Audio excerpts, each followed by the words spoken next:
Assalamualaikum warahmatullahi wabarakatuh.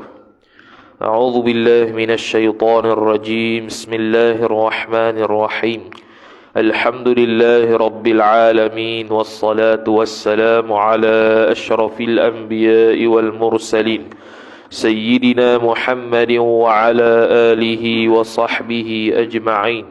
Subhanaka la ilma lana illa ma 'allamtana إنك أنت العليم الحكيم ولا حول ولا قوة إلا بالله العلي العظيم رب اشرح لي صدري ويسر لي أمري واحلل عقدة من لساني يفقه قولي وسدد لساني واهد قلبي بحق نبيك محمد صلى الله عليه وسلم اللهم أغننا بالعلم وزينا بالحلم وأكرمنا بالتقوى وجملنا بالعافية. نوينا التعلم والتعليم والتذكر والتذكير والنفع والانتفاع والإفادة والاستفادة والحث على التمسك بكتاب الله وسنة رسوله صلى الله عليه وسلم ودعاء إلى الهدى والدلالة على الخير ابتغاء وجه الله مرضاته وقربه وثوابه سبحانه وتعالى آمين يا رب العالمين. Kitab Ad-Durrus Tsamin muka surat 57 baris 4 daripada bawah. Wa qala Syekhul Muallif rahimahullahu ta'ala wa nafa'ana Allah bi'ulumihi wa bi'ulumikum wa bi'ulumi masyayikhina fid darain amin ya rabbal alamin. Kata pengarang Asy-Syaikh Daud bin Abdullah Al-Fatani rahimahullahu ta'ala, wa amma ar-rusulu alaihimus salatu wassalamu fayajibu fi haqqihim as-sidqu wal amanatu wa tablighu ma umiru bitablighihi lil khalqi. Sambung perbahasan berkaitan dengan perkara-perkara yang mesti kita terima dan akui kepada sifat-sifat Rasul. Jadi sifat Rasul yang kesempurnaan banyak juga. Biasa kita dengar sifat-sifat kesempurnaan bagi Allah tidak terhingga. Maka begitu juga sifat-sifat Rasul secara umumnya juga tidak terhingga. Tapi yang 4 ni ataupun 3, kalau kat kitab kita ni 3 lah. Setengah kitab 4. Sifat Nabi 3 ataupun 4 tu, itu mewakili kepada lahirnya sifat-sifat kesempurnaan Nabi dan Rasul yang lain. Ni 4 ni ataupun 3 ni wakil je lah. Maka dia kata wa ammar rusulu, dia kata Syekh Sanusi radhiyallahu ta'ala anhu, wa ammar rusulu alaihimus salatu wassalamu fayajibu fi haqqihimus sidqu wal amanatu wa tablighu ma umiru bitablighihi lil khalqi. Dan adapun segala rasul, maka wajib atas mereka itu segala rasul alaihimus salatu wassalam. Wajib apa? Benar. Satu. Mana terima di akal kita mesti kata nabi-nabi ni benar. Nabi-nabi ni mesti bersifat benar. Dan amanah, tu yang kedua. Dia bersifat dengan sifat amanah. Huraian bagi benar amanah akan datang. Dan tabligh, iaitu menyampaikan bagi barang yang disuruh dengan mentablighkannya, mentablighkan barang, mensampaikan barang bagi segala makhluk. 3 tu. Di kitab kita ni 3 sifat lah. Kalau sebahagian kitab lain, contoh Jauharatut Tauhid, Imam Ibrahim bin Ibrahim Al-Laqani rahimahullah, dia tambah satu lagi namanya fatanah, iaitu cerdik.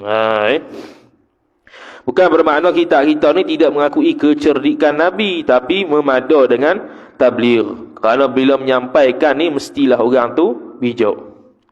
Maka makna sidiq itu, dia marilah satu-satu. Sidiq ni mana benar tadi. Maka makna sidiq iaitu benar itu, muafakat khabarnya khabar Rasul itu bagi nafsil amri. Nafsil amri ni makna reality. Cakap bahasa Arab sikit lah. Ataupun terjemah secara hurufnya diri perkara. Diri perkara tu reality lah. Tu. Jadi muafakatnya khabar Rasul kepada reality. Tu maksud sidqun. Benar dengan makna sidqun tu muafakat khabar rasul dengan realiti. Contohnya Nabi kata, contohlah, tak payah kata Nabi lah, kita contohnya, kita kata Kaabah tu di Mekah. Kita cakap, lepas tu betul tak Kaabah tu di Mekah? Betul lah. Tu dia panggil sidqun. Kita dengar kawan tu cakap, kemudian kita pergi kepada realiti, betul ke tak? Tu, betul situ sidqun. Berbeza dengan haqqun. Haqqun pun benar juga, cuma beza sikit je, iaitu dia tengok kepada realiti dulu. Dia pergi Kaabah dulu, dia tengok Kaabah tu memang di Mekah. Lepas tu dia dengar orang cakap Kaabah tu di Mekah. Itu dia panggil haqqun. Terbalik je. Kalau sidqun tu benar dengan makna kita dengar cakap dia, kemudian realiti berlaku sungguh. Tu dia panggil sidqun. Kalau haqqun, kita tengok realiti dulu, kemudian bila dia sebut benda tersebut sepakat dengan realiti, maka dia panggil haqqun. Kemudian maka lawan bagi sidqun benar itu kadzib, iaitu bohong. Iaitu kadzib, tiada muafakat khabar rasul dengan nafsil amri, iaitu dengan realiti. Dia panggil bohong. Jadi bohong ni dengan makna rasul cakap A, tiba-tiba realitinya B, bukan A. Tu dia panggil bohong. Yakni barang yang pada Allah Ta'ala. Dia tafsir bagi nafsul amri. Apa maksud nafsul amri? Kita terjemah tadi realiti. Tapi ada dia panggil makna lain ataupun sebutan lain. Dia kata barang yang pada Allah Ta'ala. Jatuh ni. Barang yang pada ilmu Allah. Tu bukan pada Allah. Barang yang pada ilmu Allah Ta'ala. Apa yang Allah Ta'ala tahu, itulah hakikat dia. Jadi kalau benda yang khabar rasul itu bertepatan dengan apa yang ada di ilmu Allah Ta'ala, dia panggil betul ataupun sidqun, benarlah. Kalau berbeza, maka dia panggil bohong. Hakikatnya di ilmu Allah Ta'ala A, tiba-tiba dia kata B. Bohong tu. Adalah mereka itu rasul, benar pada barang yang dikhabarnya, yang dikhabar rasul, atau barang yang disuruh sampaikan kepada makhluk. Samalah. Barang yang disuruh sampai kepada makhluk ataupun barang yang dikhabarkan kepada makhluk itu, tu dia panggil tablighu ma umiru bitablighihi. Mesti menyampaikan perkara yang disuruh sampai. Jadi kalau bertepatan dengan ilmu Allah, dia panggil sebagai benar ataupun sidqun. Kalau salah, dia panggil kadzibun ataupun tipu. Maka sekalian barang yang dikhabar tadi muafakat, sepakat bagi barang yang pada ilmu Allah. Ni betul pula. Barang pada ilmu Allah Ta'ala. Barang ni maklumat lah. Barang sini kena pada maklumat segala perkara yang diketahui yang ada dalam ilmu Allah Ta'ala. Kemudian Nabi dan Rasul itu beritahu apa yang sepakat dengan apa yang ada dalam ilmu Allah, dia panggil betul, sidqun. Kalau salah, panggil bohong, kadzibun. Ataupun dia panggil muafakat dengan barang, yakni maklumat yang pada Lauh Mahfuz. Tu yang kedua.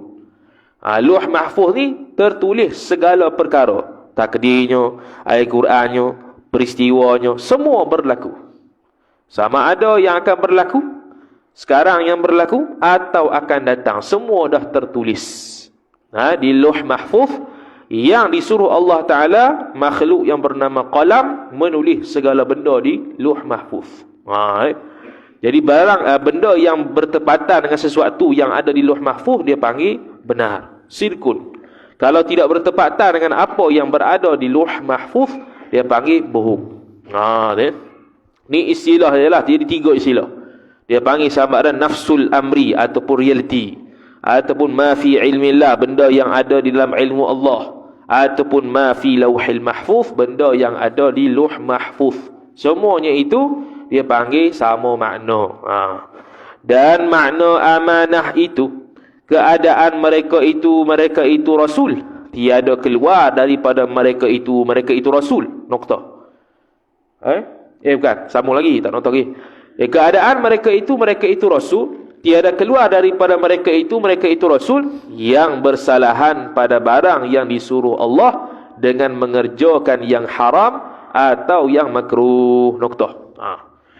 Amanah pula, apa dia? Iaitu mereka ni tidak buat benda yang Allah Ta'ala tak suruh, ataupun yang bersalahan dengan apa yang Allah suruh, iaitu buat benda haram, buat benda makruh. Jadi kalau dia buat benda makruh, dia buat benda haram, itu khianat dia panggil. Dia tak panggil amanah. Tambah satu lagi, iaitu khilaful aula. Khilaful aula juga Nabi dan Rasul tidak buat. Jadi 3 benda lah. Haram, makruh, khilaful aula. Itu disebut oleh Syekh Nawawi Al-Bantani rahimahullah dalam Fathul Majid Syarah Ad-Durril Farid.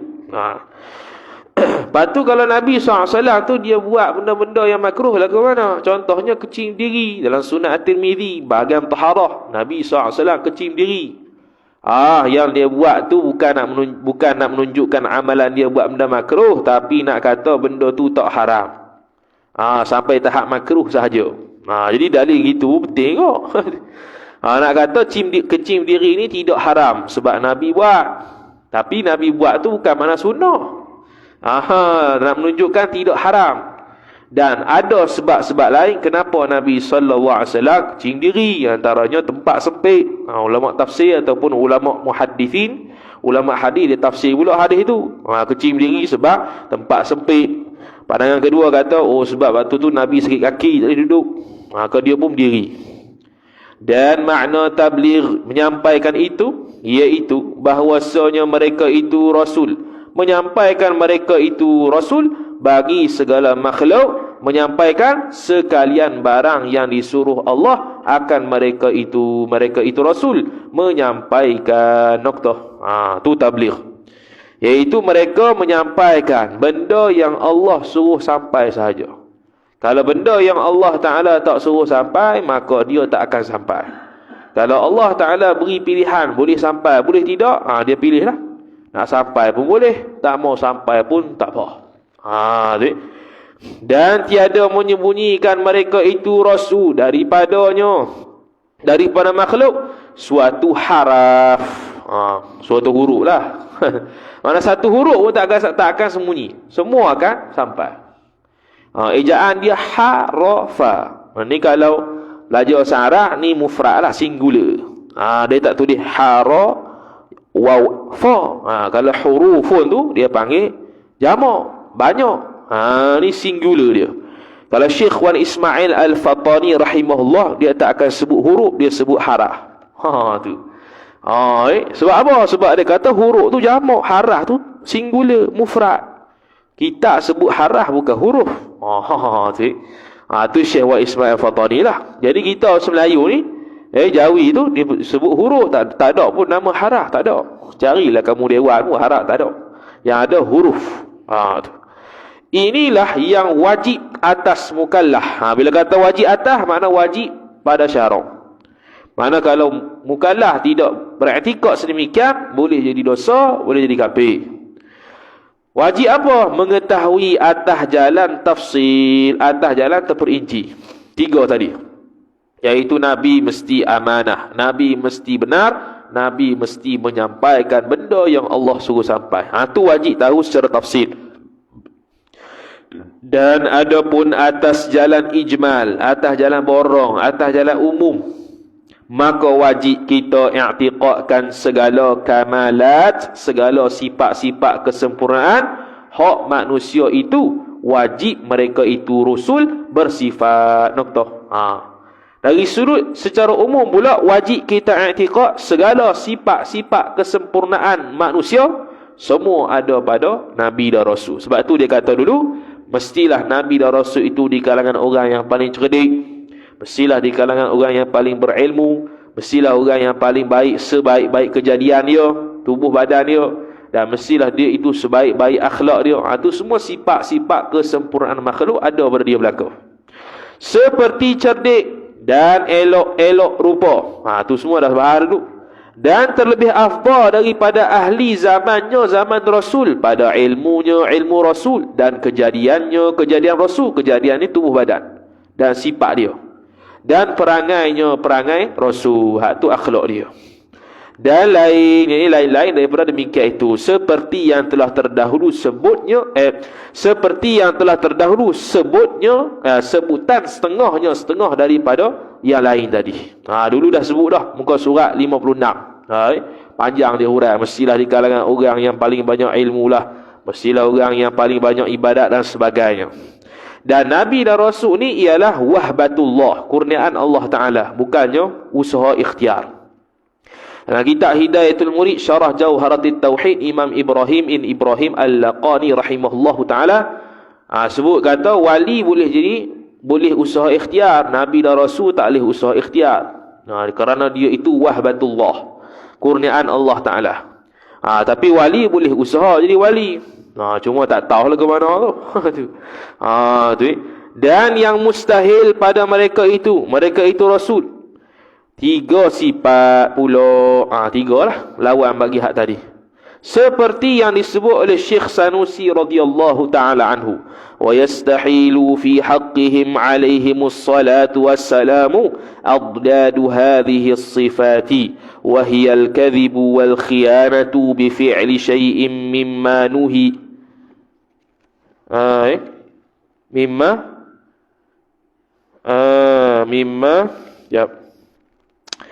Wahiyal kadhibu wal khiyanatu bi fi'li syai'in mimma nuhiya. Mimma nuhiya. Ada perkataan lagi ya? Gitu lah. Mimma nuhiya tahrimin gitu. Ada perkataan lagi? Tak ada. Mimma nuhiya tahrimin aw karahatin. Gitu lah. Mimma nuhiya tahrimin wa aw karahatin. Kalau ngaji kaedah sikit, tahrimin badal mimma nuhiya, ma nuhiya majru. Aw kitman. Aw kitmanu atah pada al-kadhib. Aw kitmanu syai'in mimma umiru bitablighihi lil khalqi. Dan yang mustahil pada mereka itu Rasul. Mustahil ni mana? Tak boleh terima di akal kita dia bersifat gini. Alaihimus salatu wassalamu, ke atas mereka itulah rahmat Allah dan sejahtera dia. Lawan segala sifat ini. Lawan bagi segala sifat ini, sifat mana? Sifat 3 tadi, iaitu benar, tabligh dan amanah. Mana 3 sifat tu? Dan iaitu 3 sifat tu dusta, hak tu pertama. Tu mustahil. Jadi tak boleh terima kata para rasul dan para nabi ni dusta. Walaupun Nabi ni tidak disuruh untuk menyampaikan, tapi sifat dia, passion boleh menyampaikan. Ini banyak orang silap. Jadi dia kata, ini sifat Rasul dia, bukan sifat Nabi. Sebab Nabi tak wajib menyampai. Memanglah tak wajib menyampai, tapi keadaan dia tu passion boleh menyampai. Macam sifat kudrat Tuhan. Sejak azali Allah bersifat kudrat, tapi bukan bermakna sejak azali Allah buat makhluk. Tapi Allah sejak azali ada kebolehan buat makhluk. Nabi ada kebolehan menyampaikan walaupun tak suruh sampai. Gitu. Kemudian kata musannif rahimahullahu taala, betul? Dan dusta tiada.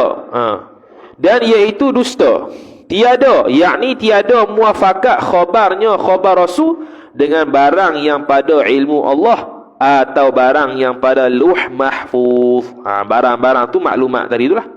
Tu maksud dusta, benda yang tak muafakat, benda yang disebut dengan realiti. Dia sebut contohnya Kaabah di Madinah. Realitinya Kaabah bukan di Madinah, tapi di Makkah. Tu dia panggil bohong. Tu. Dan khianat iaitu khianat, mengerjakan barang yang ditegah daripada Rasul tadi. Dan sama ada tegah itu haram ataupun makruh. Tambah satu lagi, atau khilaful aula. Tadi itu. Jadi makruh ni biasanya berlaku apabila tuntutan sunat tu kuat. Khilaf ulama sama ada sunat ataupun wajib, maka tinggal dia akan jadi makruh. Contohnya sembahyang witir. Ada ulama kata wajib, ada ulama kata sunat, maka tinggal witir makruh. Tinggal sunat hari raya, ada yang kata wajib, ada yang kata sunat, tinggal dia makruh. Jadi gitu lah makruh. Makruh ni kebiasaannya benda tu sunat dan tuntas sunat tu kuat sehingga berlaku khilaf antara wajib dan sunat, maka tinggal dia makruh. Tu salah satulah. Maka dinamakan orang yang mengerjakan salah satu daripadanya daripada haram, makruh atau khilaful aula tu, khianat pada syarak. Khianatlah. Sebab dia ni nak menunjukkan sunnah Nabi, tiba-tiba dia buat benda haram. Takkan benda haram tu sunnah Nabi pula. Tu. Dia berzina contohnya, wal'iyadzubillah. Jadi zina tu sunnah pula. Habis. Bunuh masyarakat. Dan kitman. Dan makna kitman itu, iaitu kitman. Jadi kitman ni jangan bunuh nama anak pula. Nama sedap kitman ni. Ada satu lagi namanya kitman. Kitman lain, itu baca kod bahasa Inggeris. Ni kitman Iaitu kitman, tiada menyampaikan barang yang disuruh menyampaikan barang bagi segala makhluk.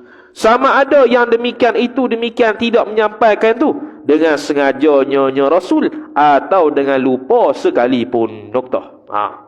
Jadi sifat mustahil yang terakhir dalam kitab kita ni ialah kitman, iaitu menyembunyikan benda yang Allah suruh sampai pada makhluk. Sama ada menyembunyi itu atas jalan terlupa ataupun sengaja, tu semua mustahil. Tapi kalau terlupa dari sudut, dia bukan dari sudut menyampaikan benda yang Allah suruh sampai, tapi terlupa dalam bab ibadat. Contohnya terlebih rakaat, terlupa rukuk, terkurang rakaat. Hak tu untuk mengajar kita kalau jadi gitu jadi apa. Dan Imam Bajuri rahimahullahu ta'ala sebut dalam kitab hasyiah dia, Nabi SAW jadi demikian itu kerana fana dengan Allah Ta'ala. Kerana terlalu asyik ingat pada Tuhan sehingga lupa rakaat berapa. Tu Nabi dan Rasul tak lupa.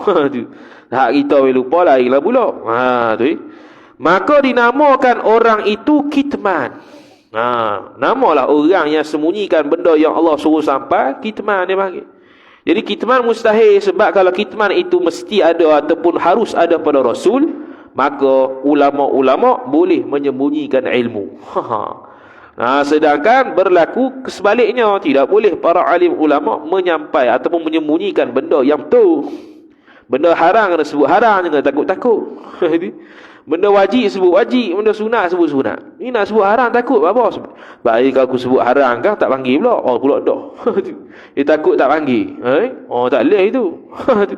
Benda betul kena sebut betul, benda salah kena sebut salah. Kalau benda salah dia sebut betul, tanggungjawab ke akhirat nanti. Ataupun benda salah dia diam. Diam tu as-sukun alamatur ridha. Diam tu alamat dia redha. Jadi ar-ridha bil ma'siyati maksiatun pula. Redha dengan maksiat. Ar-ridha bil kufri kufrun. Redha dengan kufur. Maka adalah tiga sifat itu. Sifat apa dia? Sembunyi, khianat, dusta, mustahil pada mereka itu Rasul. Noktah. Mustahil lah, tak diterima. Maka sabitlah kata, Nabi-Nabi ni amanah, Nabi-Nabi ni benar, Nabi-Nabi ni tidak menyembunyikan apa yang Allah suruh sampai. Inilah tiga sifat hak mustahil ni yang wajib kita ketahui. Makna kalau tak tahu, dengan makna kita sabit salah satu, boleh jadi fasik. Dengan jalan tafsir, dengan jalan satu persatu, wajib tahu. Nabi mustahil dusta, Nabi mustahil menyembunyikan, Nabi mustahil dia itu khianat. Tu wajib tahu secara tafsir. Lepas tu secara umum pula, dan adapun mustahil kita menafikan daripada mereka itu Rasul dengan jalan ijmal, maka iaitu amat banyak. Benda-benda kekurangan pada hak manusia pun banyak, maka itu ternafi secara menyeluruh pada hak Nabi. Itu ialah kita wajib i'tikad. Apa-apa yang menyebabkan kekurangan pada hak manusia tu tak ada pada Nabi dan Rasul. Selain daripada tiga ni. Yang tiga ni wajib tahu secara terperinci. Lain daripada tiga ni tak ada ke? Ada lagi. Lepas tu, tu secara umum. Kalau secara tafsir kan terpenuh, tebal kita ni. Apabila tak habis. Ni pun nak habis kita ni. Laju-laju ni. Tak ada apa ni. Maka memadalah kita i'tikadkan tiap-tiap yang membawa kepada kekurangan dan kecelaan bagi manusia maka iaitu tiap-tiap benda yang kekurangan tu mustahil pada mereka itu rasul, bersifat dengan dia dengan tiap-tiap kecelaan dan kekurangan tadi. Tu wajib kita i'tikad secara umum saja. Benda-benda yang mengurangi kurang pada hak martabat rasul itu tak ada pada rasul. Cium diri tak ada pada rasul. Cium jalan tak ada, makan jalan pun tak ada. Tak ada belaka. Kecuali kalau nak tunjuk kata hak tu tak haram. Tu lagi cerita lah. Adapun yang harus pada mereka itu rasul alaihimus salatu wassalam, seperti kata Syekh pula, iaitu Syekh Sanusi, wa yajuzu fi haqqihim alaihimus salatu wassalamu ma huwa minal a'radil bashariyyati allati la tuaddi ila naqsin fi maratibihimil aliyyati kal maradi wa nahwihi. Dan harus pada hak mereka itu rasul alaihimus salatu wassalamu, ke atas mereka itu rahmat Allah dan sejahteranya, barang yang ianya barang daripada segala arad yang basyariyah. Apa tu? Yakni kelakuan perangai manusia. Harus rasul ni boleh perangai manusia. Kalau dalam mengaji bahasa Arab dia sebut arad. Sebab apa dia sebut arad, tak sebut sifat? Kerana nak keluar sifat Tuhan. Nabi ni bukan Tuhan. Jadi kalau ada pahaman kata Nabi Muhammad itu Allah, itu kafir. Ada pahaman seorang tu kat New Zealand tu. Dia kata Nabi Muhammad SAW tu Allah Ta'ala. Tu boleh murtad tu. Itu tak ada khilaf, boleh murtad. Kemudian kata Musannif rahimahullah, kemudian al-arad al-bashariyah, dia sebut pula al-bashariyah, hak jenis kemanusiaan, sebab nak tolak sifat malaikat. Sebab malaikat pun sifat dia namanya arad. Cuma bila nak sabit dengan malaikat, dia sebut al-bashariyah, yang bangsa manusia, maka keluarlah jin dan juga malaikat. Maknanya rasul ni dia tu sifat dia sifat makhluk pula di kalangan manusia, bukan jin, bukannya malaikat. Kemudian tapi kelakuan manusia tadi yang tiada membawa kepada kekurangan pada segala martabat mereka itu rasul yang maha tinggi. Yang maha tinggi ni bukan makna mereka sempurna macam Tuhan. Mereka ni sempurna tahap manusia lah. Kesempurnaan Nabi SAW semakin hari semakin bertambah, setiap saat makin bertambah, tapi tak akan sampai ke tahap kesempurnaan Allah Subhanahu wa ta'ala. Seperti umpama sakit. Sakit itu harus tak? Harus. Tapi sakit yang tak bawa lari manusia lah. Sakit biasa-biasa, demam ke. Dan makan. Makan harus. Makan minum. Nabi SAW macam-macam dia makan. Dia makan ayam, dia makan kambing, dia makan buah. Dalam kitab Asy-Syama'il Al-Muhammadiyah cerita macam-macam berkaitan dengan makan Nabi SAW. Dan umpama berkahwin, dia pun berkahwin juga. Nabi SAW nikah dengan 11 orang. Nabi SAW boleh menikah tanpa had. Itu khususiat Nabi SAW. Tapi menikah 11 ya. Kita umat Nabi SAW boleh menikah 4 ya, tak ada lebih. Sebab tu ada sahabat Nabi SAW menikah dengan 10 orang isteri. Mari pada Nabi SAW, Nabi SAW suruh cerai 6. 3-4 ya. Adapun perangai yang membawa kepada kekurangan yang tiada patut pada hak mereka itu rasul, maka iaitu perangai kekurangan mustahil. Tak boleh kelakuan-kelakuan, perangai-perangai, sifat-sifat yang bawa pada kok mana Nabi sifat gini maka tak ada Macam mana? Seperti juzam. Juzam ni penyakit luruh daging. Tekanlah Syekh Google tu, tengok kat image tu tahulah. Dia ada hospital khusus. Tapi Malaysia ni alhamdulillah lah, jarang orang kena juzam. Kat Afrika tu banyak lah. Dan sopak hak putih-putih tu. Hak putih-putih tu. Dan apa tu? Tak erti baca je ni. Tepak tu dia. Dia tak tahu. Dan tepang tahu lepas tu. Dan tepang tu tahu lah. Hak tepak tak tahu. Kena search Google, tepak tu mendatang apa? Penyakit tu. Penyakit yang nampak kalau tengok pada Nabi tu nampak macam buruk. Itu contoh penyakit lah. Jadi kalau contoh, tu kita pernah sebut Andai kata dulu Rasul dan Nabi-Nabi zaman dia tu ada darah tinggi, maka dia harus darah tinggi. Sebab apa? Sebab darah tinggi ni tak menyebabkan orang lari. Biasa lah darah tinggi ni. Darah tinggi ke, kecil manis ke, kalau ada lah. Tapi zaman tu tak, bukannya zaman makan merepek-merepek. Kita zaman mengarut ni. Maka ada lah lahir macam-macam penyakit. Jadi penyakit yang mana orang nampak tu tak ada masalah. Kalau ada nampak tu, dia jadi keji lagu tu, tu mustahil atas Rasul. Kemudian kata musannif rahimahullah, contoh COVID-19 ke, contoh zaman Nabi ada penyakit COVID-19. COVID-19 tak akan berlaku pada Rasul. Sebab dia menjauhkan orang daripada manusia. Ta'un sama. Ta'un pun sama. Sebab tu yang ta'un tu kena pada sahabat ya. Sahabat and the gang. Tu pun zaman sahabat ke yang berlaku ta'un tu, zaman Sayyidina Umar Al-Khattab radhiyallahu taala anhu. Sehingga kan Al-Imam Ibn Hajar Al-Asqalani buat kitab pasal ta'un saja. Sebab Imam Ibn Hajar Al-Asqalani, anak dia 3 orang tak silap mati kena ta'un. Maka kitab tu masyhur ketika COVID-19. Diterjemah dan dibaca. Tu. Sampai kita pun baru tahu. Ada juga kitab pasal virus ni. Kemudian kata musannif rahimahullah taala. Mana tadi? Kata Syekh Suhaimi rahimahullah taala. Ni kitab salah daripada Hasyiah As-Suhaimi ala Syarah Al-Hudhudi. Dan jangan kita berpegang mana-mana lah kepada barang yang disebutkan akan barang, yakni cerita, oleh orang yang jahil muarrikhin, orang yang jahil puak-puak ahli sejarah, dan mufassirin dan puak-puak ahli tafsir Quran. Mana? Daripada mensifatkan mereka itu Rasul, akan setengah daripada mensifatkan mereka itu orang jahil muarrikhin dan mufassirin tadi, akan setengah daripada anbiya, nabi-nabi, dengan kekurangan yang tiada patut pada hak mereka itu Rasul. Jadi ada nukilan-nukilan daripada puak-puak ahli sejarah dan sebahagian puak-puak ahli tafsir Quran yang mentafsirkan cerita-cerita Nabi yang nampak seolah-olah kekurangan. Tu pun kita dah sebut dah dulu. Muka surat 56 ni dah sebut dah, ni diulang balik. Tapi dinukilkan pandangan ataupun kata-kata Syekh Suhaimi. Contoh dia seperti hikayat Ayyub. Cerita Nabi Ayyub yang berulat dan sebagainya. Dan kisah Nabi Allah Daud, iaitu kisah Nabi Allah Daud yang mana Nabi Daud tengok isteri orang, dia suruh kawan tu cerai, dia menikah dengan dia.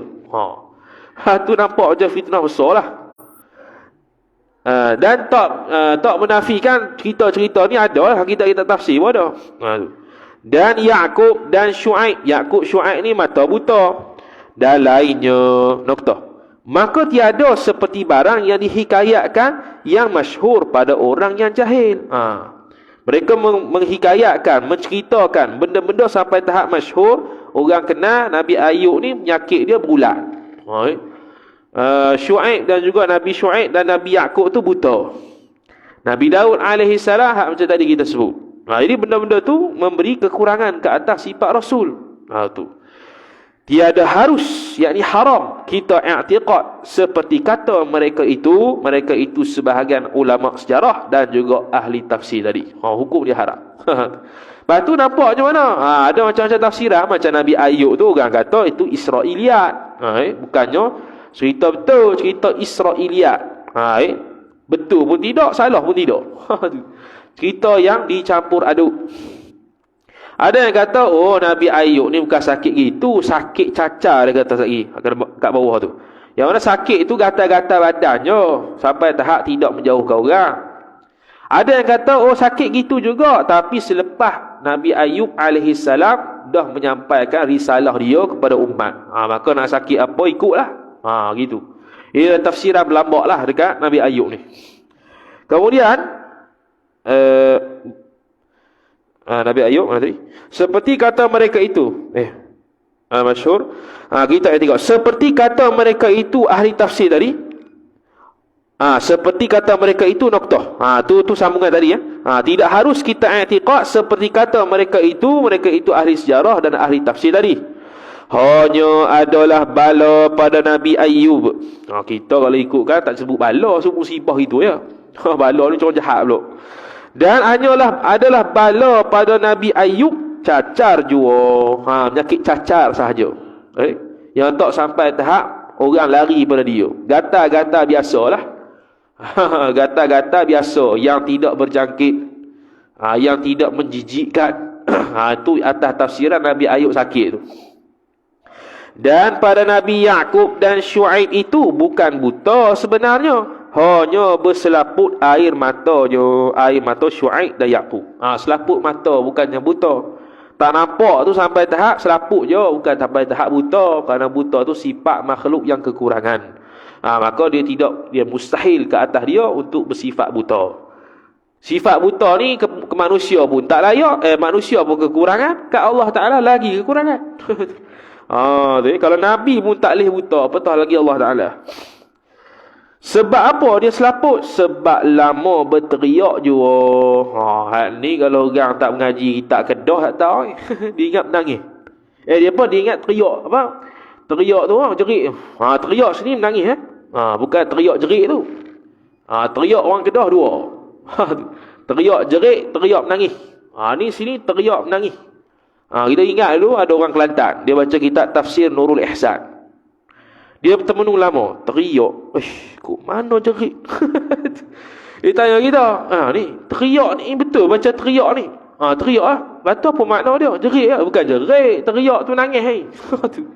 Tafsir Nurul Ihsan tu mengarang kitab dia Kedah, orang Kedah. Jadi dia pun sebutlah bahasa Kedahnya, teriak lah.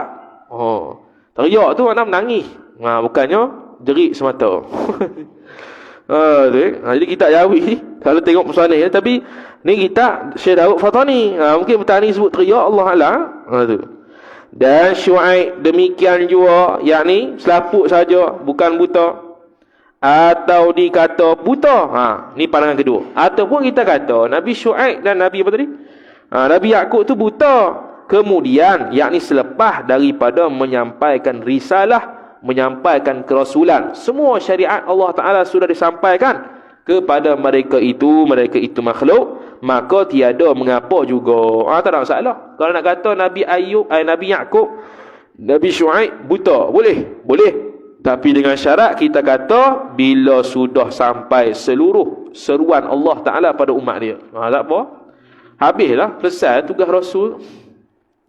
Tu takwilan lah berkaitan dengan cerita-cerita Nabi dan Rasul. Adapun yang tiada membawa, membawa tu tak ada ba tu. Adapun yang tiada membawa kepada kekurangan bagi manusia. Dia tu sakit ataupun ada sifat-sifat kurang, tapi dia tu tak sampai tahap mencacatkan martabat manusia, martabat Rasul, dan tak sampai tahap kita kata kalau ada pada manusia ni jadi kurang. Maka dia kata adapun yang tiada membawa kepada kekurangan bagi manusia, maka tiada cedera pada hak mereka itu Rasul. Tak cedera, mana tak ada masalah. Tidak ada masalah kalaulah sifat tersebut ada pada manusia biasa pun tak cedera mana, maka pada mereka pun tak cedera. Tak cedera mana tak jatuh martabat mereka. Tak ada masalah lah kalau sifat Nabi begitu. Kerana mereka itu Rasul, manusia, bukan Tuhan.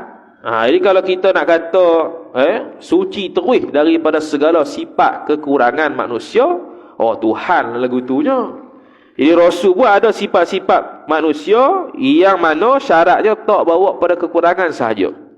Nampak macam dia macam manusia juga, memang macam manusia. Sebab tu Allah Ta'ala sebut dalam Quran, Nabi-Nabi, Rasul-Rasul jalan ke pasar juga. Nabi-Nabi, Rasul-Rasul berkahwin juga. Nabi-Nabi dan Rasul-Rasul makan minum juga. Tu sebut dalam Quran. Jelas Nabi-Nabi dan Rasul-Rasul ni sifat dia manusia, bukan Tuhan. Jadi Tuhan mana ada jalan ke pasar, Tuhan mana ada makan minum. Hatta malaikat pun tak makan minum sebab tidak ada syahwat. Jadi mereka ni makhluk Allah Ta'ala yang pasien manusia makan minum. Dan bukan malaikat. Malaikat dia tak ada nafsu, maka tak kahwin. Malaikat dia tak makan minum sebab tak ada nafsu. Yang adanya akal sahaja, semata-mata ibadat pada Allah Subhanahu wa taala. Maka barang yang harus pada manusia, harus padanya pada rasul juga. Tetapi yang tiada kepada kecelaan, yakni kecelaan pada martabat mereka. Benda apa yang berlaku, ni kaedah umum, benda apa yang berlaku pada manusia boleh juga berlaku pada Nabi dan Rasul. Tapi syaratnya benda tu tak sampai tahap cedera hak Rasul, cedera martabat Rasul. Mana contoh benda yang harus pada manusia harus juga berlaku pada Nabi dan Rasul, seperti dibunuh orang. Nabi-nabi dan Rasul-Rasul banyak dibunuh oleh puak Yahudi. Jadi kita boleh dibunuh tak? Boleh. Maka Rasul pun boleh dibunuh lah. Cuma dosa tak dosa mereka tu lain kira lah. Dosa ke tidak? Dosa memang dosa lah. Bunuh Nabi tu. Ada Nabi yang dibunuh, ada Rasul yang dibunuh. Rasul yang digergaji, terbelah badan dua ada. Tu boleh cek kisah-kisah Rasul lah. Sebab tu kisah-kisah Rasul, sirah Rasul dia bukan akidah, dia sirah. Dia cerita. Yang akidah hak ni. Akidah hak ni. Yang cerita tu, kalau kita bahasa mudahnya, kalau tak tahu pun tak ada masalah. Cuma teruk lah tak tahu. Cerita Nabi Rasul tu, tak tahu pun tak apa. Tapi kalau tak tahu tu teruk lah. Tak ambil tahu tentang Islam ni. Tapi yang akidah bab Nabi Rasul ada dalam bab kita akidah. Apa yang kita perlu pegang, Rasul ni bagaimana. Cerita kemudian. Cerita tu sirah ya. Sirah lah cerita. Dan diracun orang. Nabi SAW diracun. Sehingga kan waktu sakaratul maut, lepas berubat daripada racun pun, dia berasa balik racun tu mari. Dia berasa balik racun tu mari yang dulu dia racun. Ada orang racun dia. Cuma makanan yang nak diracun ni Nabi SAW tu cakap ke Nabi, jangan makan lagi lah, makanan ni sudah diracun. Maka Nabi stop, berhenti. Tapi kesan tu sudah ada lah, sebab dah makan dah. Cuma tak akan berhabis. Sebab makanan tu cakap. Kalau makanan cakap kita tu luar biasa lah, memang wali. Lepas tu antara amalan untuk mengelakkan diri kita itu diracun oleh orang atau disihir oleh orang melalui makanan, baca bismillahilladzi la yadurru ma'asmihi syai'un fil ardi wala fis sama'i wa huwas sami'ul alim. Tu 3 kali ke 7 kali ke, tu makan. Tambah makan kat kedai. Ya juga. Masak sendiri tak apa. Bukan tak percaya, keselamatan. Gitu. Bukan tak percaya, ini bukan percaya, bukan. Itu untuk keselamatan. Ini ada cerita dalam kitab Jam'ul Fawaid wa Jawahirul Qala'id. Kita baca kat Batu Rakit. Dia semua beramal dengan bismillah sampai tahap racun pun tak makan dia. Semua apa-apa buat kerja bismillah. Makan bismillah saja sampai tahap racun tu tak bagi efek pada dia. Tu hebatlah orang baca bismillah tu. Ni main melantak habis cerita. Ataupun dikeji-keji akan dia akan Rasul. Nabi SAW dihina banyak kali. Bahkan di Taif, peristiwa yang cukup dahsyat, Nabi SAW dibaling batu sampai menitis darah Nabi SAW ke selipar dia. Lepas tu malaikat Jibril AS menawarkan untuk menghempap bukit tu di Taif tu. Tunggu Nabi SAW sign je. Nabi SAW sign je, memang confirm kena hempap. Tapi Nabi SAW tak buat begitu. Bahkan dia doa supaya ahli Taif masuk Islam belaka nanti, keturunan mereka, dan sampai sekarang Islam semua. Tu. Okey. Atau seumpama dipenjarakan, dipenjara Nabi Yusuf AS. Nabi SAW tak pernah penjara lah. Nabi Yusuf AS pernah dipenjara. Tu benda-benda yang harus pada manusia, harus juga pada Nabi, asalkan tidak mencacat celakan darjat dia. Dan seperti makan dan minum dan berkahwin, dia ulang banyak kali ni. Berkahwin tu yang halal, jangan yang haram pula. Kahwin bini orang haram, tak boleh. Kahwin dengan siapa? Kahwin dengan adik sendiri, tak boleh. Kahwinnya tu kahwin yang halal. Tu yang halal. Mana ni? Dan berkahwin yang halal sekalian makan, minum, kahwin tu. Halal belakang lah. Dia tak makan benda haram.